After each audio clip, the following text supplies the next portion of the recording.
آج یہ ربیع الاول ہے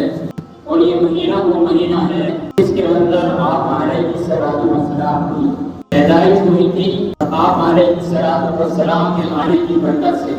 یہ دنیا تاریکی سے روشن ہوئی تھی۔ اللہ کے نبی علیہ الصلوۃ والسلام نے فرمایا کہ اللہ تبارک و تعالیٰ نے حضرت آدم علیہ السلام کی اولاد میں سے سب سے پہلے کنانہ کو منتخب فرمایا، پھر کنانہ میں سے خاندان قریش کو چنا، پھر خاندان قریش میں سے اللہ تبارک و تعالیٰ نے بنو ہاشم کو چنا، اور پھر بنو ہاشم میں سے اللہ تبارک و تعالیٰ نے مجھ کو چنا۔ آپ علیہ السلام کے پردادا حضرت ہاشم، جن کے نام سے بنو ہاشم قبیلہ چلتا تھا، واقعہ یوں ہے کہ حضرت ہاشم جو تجارت کرتے تھے اور تجارت کی مدد سے سفر میں جایا کرتے تھے، چنانچہ حضرت ہاشم سفر میں جا رہے تھے تو راستے میں مدینہ پڑتا تھا۔ اس وقت میں مدینے کو یثرب کہا جاتا تھا، پہلے مدینہ کا نام یثرب تھا، تو یثرب پڑتا تھا۔ تو یثرب کے اندر جب پہنچے اور کچھ دن قیام فرمایا تو وہاں پر حضرت ہاشم نے دیکھا کہ قبیلہ بنو نجار میں ایک لڑکی ہے، بڑی حسین و جمیل، بڑی خوبصورت، جن کا نام ہے سلمہ۔ چنانچہ انہوں نے دیکھا اور اسے نکاح کا پیغام ہو گیا گھر پر بھجوایا۔ اب حضرت ہاشم نے حضرت سلمہ کو نکاح کے لیے پیغام بھجوایا اور چند دن مدینہ منورہ کا اندر قیام فرمایا تو وہاں پر ایک یہودیہ عالمہ عورت تھی، یہودیہ ایک عالمہ عورت تھی۔ اس نے حضرت ہاشم کو دیکھا اور دیکھتے ہی کہا کہ ہاشم تم مجھ سے جو چاہے وہ لے لے اور میرے ساتھ ایک رات گزار۔ چنانچہ حضرت ہاشم نے کہا کہ اے بیوی، ہمارے پورے خاندان نے آج تک اس کام کو نہیں کیا جس کام کی تم نے دعوت دے دی ہے۔ پورے عمر تک کے نسب نامے میں آج تک کسی نے زنا نہیں کیا ہے، نہ میرے باپ نے، نہ میرے دادا نے، نہ ان کے ابا نے، نہ ان کے ابا نے، کسی نے نہیں کیا۔ لہٰذا جس کام میں تم مجھے دعوت دے رہی ہو وہ کام میں نہیں کر سکتا۔ چنانچہ حضرت ہاشم کا حضرت سلمہ کے ساتھ نکاح ہوا اور 3 دن کے بعد حضرت ہاشم اس یہودیہ عورت کے پاس گئے جس نے دعوت دی تھی ایک رات کے لیے۔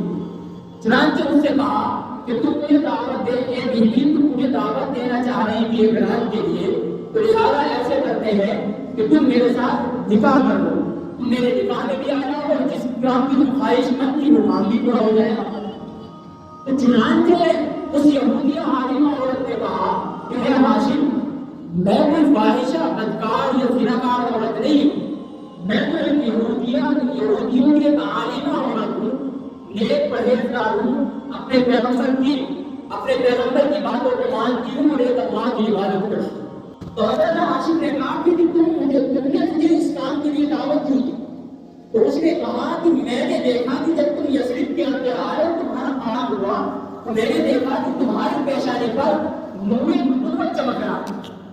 تمہاری پیشانی پر نور نبوت چمک رہا ہے۔ چنانچہ لیکن جب تمہارا حضرت سلمہ سے نکاح ہو گیا ہے، یہ 3 دن کے بعد اس یہودیہ عورت سے ملے تو اس نے پوچھا تھا کہ تم 3 دن کہاں تھے؟ حضرت ہاشم نے کہا کہ ایسے ایسے میرا سلمہ سے نکاح ہو گیا ہے پر قبیلہ بنو نجار کی جو لڑکی ہے وہ اچھی ہے۔ تو پھر فرمایا تھا کہ میں کوئی فاحشہ بدکار عورت نہیں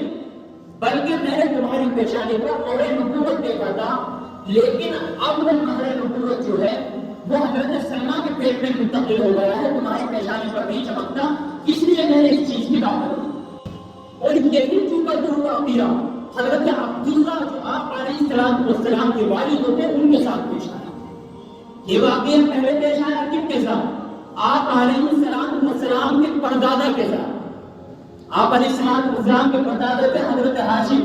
ان کے ساتھ پیش آیا یہ واقعہ۔ اور یہی چونکہ تو بالکل سیم اسی طرح کا واقعہ مدینے کے اندر ہی حضرت عبداللہ جو کہ آپ علیہ السلام کے ظاہر ہے اور آپ علیہ السلام کے والد محترم ہیں ان کے ساتھ پیش آیا۔ اب حضرت ہاشم رحمۃ اللہ علیہ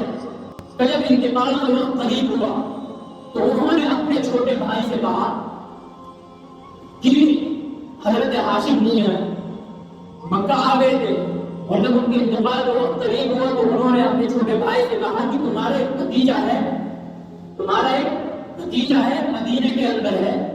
لہذا تم اس کو لے کر آ جانا۔ اب چنانچہ یہ حضرت ہاشم کے چھوٹے بھائی کے وہ گئے ہیں، انہیں لینے کے لیے تو دیکھا کہ یہ خوبصورت نوجوان بیٹھا ہوا ہے اور لوگ اس کو کہہ رہے ہیں ہاذا عبد المطلب، نام ان کا دوسرا تھا، آپ علیہ السلام کے جو دادا تھے عبد المطلب، ان کا نام دوسرا تھا، لیکن لوگ ان کو دیکھ کر کہہ رہے ہیں کہ ہاذا عبد المطلب، یہ تو مطلب کا غلام لگتا ہے، یہ تو مطلب کا غلام، ایسا خوبصورت حسین بچہ تو دیکھا نہیں ہم نے، یہ بھی دادا کی بات چل رہی ہے